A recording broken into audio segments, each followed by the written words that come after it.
Hi there, it's Martin Rapley here. In this video, I wanted to give you a tip to help you write better schedules of works, particularly if there are elements of your work that you don't actually know everything about at this stage.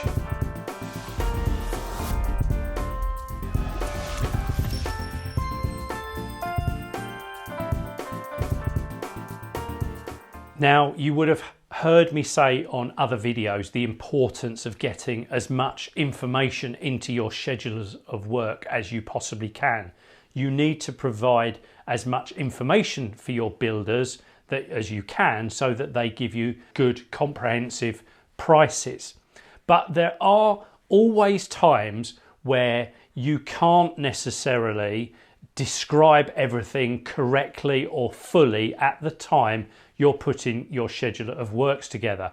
Now, don't beat yourself up about that, because even when I'm putting schedules of works together with my 30 plus years experience, there are still times where I don't know everything about a particular element of the project.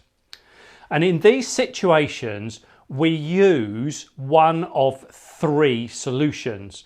We use a solution called provisional sums.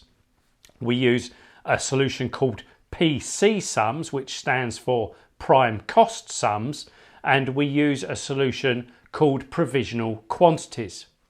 Now, don't worry too much about those words. You've probably heard of provisional sums. You might have heard of PC sums. The important thing here is that most builders don't actually understand the difference between a PC sum and a provisional sum. And I'm not even going to explain it on this video. There is a difference, but most builders don't understand the difference. So don't worry about the difference. So I'm going to explain to you the difference between a provisional sum or a PC sum and a provisional quantity, and I'll explain to you when you could use those to help you with your schedules of works when you don't necessarily know everything. Let's take a kitchen as a typical example. We know that we want a kitchen.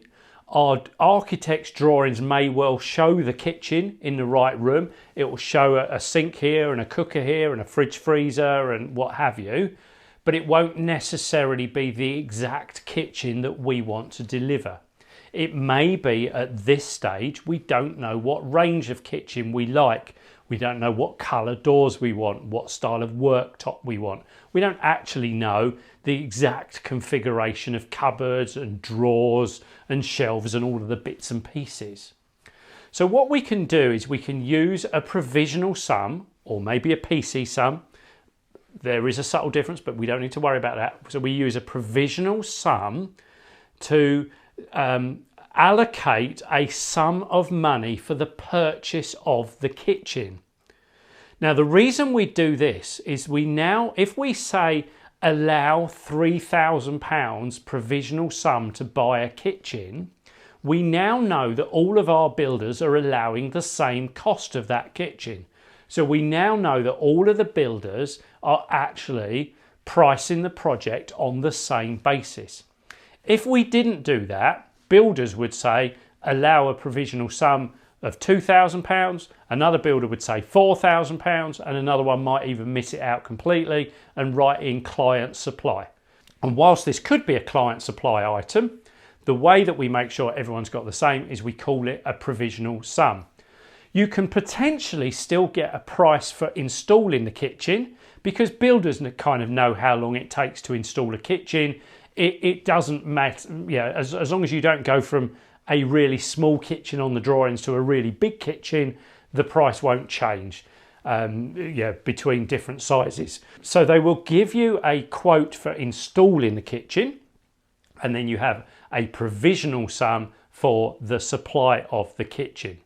Now, so that's provisional and PC sums. That's how we deal with that. So it's an element of the work that we haven't got designed at the moment. We put a sum against it so that all of the builders are considering the same price. When it comes to provisional quantities, as the name would suggest, there's some quantity in here. Now, let's say the house that you're refurbishing, it's got carpet throughout. As you're walking around, you can feel that some of the floorboards feel rotten and moving, but you don't know how much. So what you could say is allow a provisional quantity of 20 metres of new floorboard. And now all of the builders are allowing exactly the same amount of repair. Later on, you can count up, you can measure how many metres of floorboards you've replaced, and you can pay accordingly based on the price per metre, or on things like plaster work, where we don't know how much plaster might fall off the wall, on a price per square metre basis. So provisional quantities are where we kind of know we've got to do something. We don't know the extent of the work, so we could call that a provisional quantity. Provisional sums are where we don't know what we're doing. We kind of know what we want, but we don't know enough detail. Other places you might use provisional sums could be for roof repairs. It might be impossible to know how much roof repair you need to do until there's a scaffold put up. So you might put in a provisional sum of £1,000 for roof repairs. You may not be able to make a decision on some work until the house has been stripped out. You might not know the condition of some things, so you might want to put in a provisional sum. And the reason for the provisional sums is, first of all, so that all of the builders are pricing on the same basis. But the other massive reason for putting provisional sums in is it gets that element of work nailed in your mind. It's in the builder's mind. It gets that element in the budget in your mind so that it doesn't get forgotten about. So it's good practice to put it in. Even if later on down the line you're going to buy the kitchen, it's good to give, just to get it into the budget so that everyone's aware, and you importantly are aware, because instinctively you'll look at the bottom line figure. And if that bottom line figure includes everything, then that's the figure that goes in your head and that's the figure you're working to. If that bottom line figure needs to have some other things added onto it, then that figure isn't always clear in your mind. So that's the benefit of including provisional sums in nice and early. But the key thing is, don't be beating yourself up if you can't design everything straight away. In those cases, that's when you use provisional sums and provisional quantities.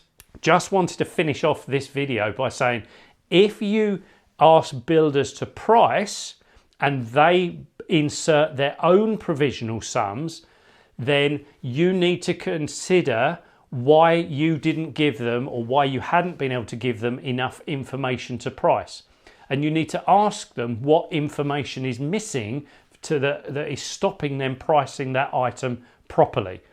Ultimately, you'll learn from that. You'll get better and better with your schedules of work and make sure that you are putting enough detail into them in the first place to eliminate builders putting in their own provisional sums. I do hope this has been of use to you. Please do comment below if there's any questions you've got or anything that you can add in. Otherwise, like and share the video, and I'll look forward to catching up with you on another one very soon.